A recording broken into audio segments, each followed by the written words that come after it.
தக் லைஃப். நீங்கள் ஸ்ரீகர் பிரசாத் வந்து எடிட் பண்ணியிருக்காரு. தப்பாக நினச்சிக்காதீங்க, ஒரு நேஷனல் லெவல்லாம் வாங்கியிருக்காரு.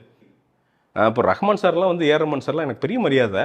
இந்த படம் உண்மையாக வந்து பார்த்தீங்கன்னா பெரிய எக்ஸ்பெக்டேஷன்லாம் வந்து பார்த்தீங்கன்னா அஞ்சு ஒன்று பூவே அப்படிங்கிறப்ப ஆஹா ஏஆர்ஆர் கலக்கிட்டார், ஆஹா ஏஆர்ஆர் பார்த்தீங்களா, ஏஆர்ஆர் மணி காம்போவே அப்படின்ட்டு உண்மையாக எல்லாருமே வந்து பார்த்திங்கன்னா அந்த மீட்டரில் தான் நம்ம எல்லாம் பேசிகிட்டு இருந்தோம்.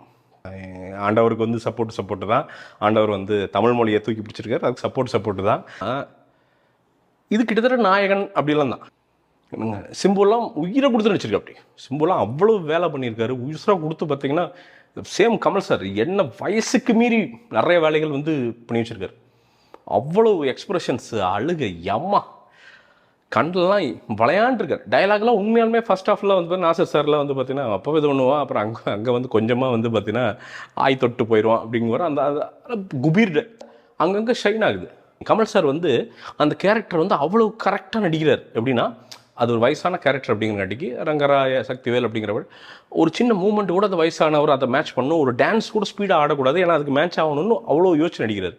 அசோக் செல்வன் சூப்பராக பண்ணியிருக்காரு. இதில் வந்து அசோக் செல்வன் தனக்கு கிடைச்ச வாய்ப்பை ஓரளவுக்கு சிறப்பாக பயன்படுத்துறது அசோக் செல்வன் சொல்லலாம். உண்மையாலுமே நீட்டாக பண்ணியிருக்கார்.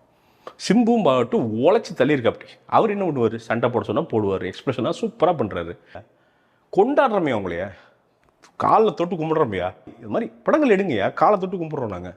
மணிரத்னம் அஃபுலும்பாய் மணிரத்னம், அபிராமி சூப்பராக நடிச்சிருக்காங்க, ஆக்சுவலாக சூப்பராக நடிச்சிருக்காங்க. த்ரிஷா வந்து செம ரோல். அது ஆக்சுவலாக அவங்க செம்ம ஒர்க் பண்ணியிருக்காங்க. நீங்கள் வந்து ஆரம்பத்தில் பார்த்தீங்கன்னா ஒரு யங்காக வரணும், அதுக்கு உடம்பெல்லாம் ஸ்லிம் பண்ணி, அதுக்கப்புறம் வந்து பார்த்தீங்கன்னா ஒரு மாதிரி ஷி காட் ஃபெட் அப் அப்படிங்கிறப்போ உடம்பை கொஞ்சம் பல்க் பண்ணி ஆக்சுவலாக ட்ரான்ஸ்ஃபர்மேஷன் பண்ணியிருக்காங்க. அவ்வளோ வேலை பண்ணியிருக்காங்க த்ரிஷா. இந்த ரோல் வந்து அவ்வளோ சூப்பராக அது ஒரு ஒரு செம ஆர்க் இருக்கும்.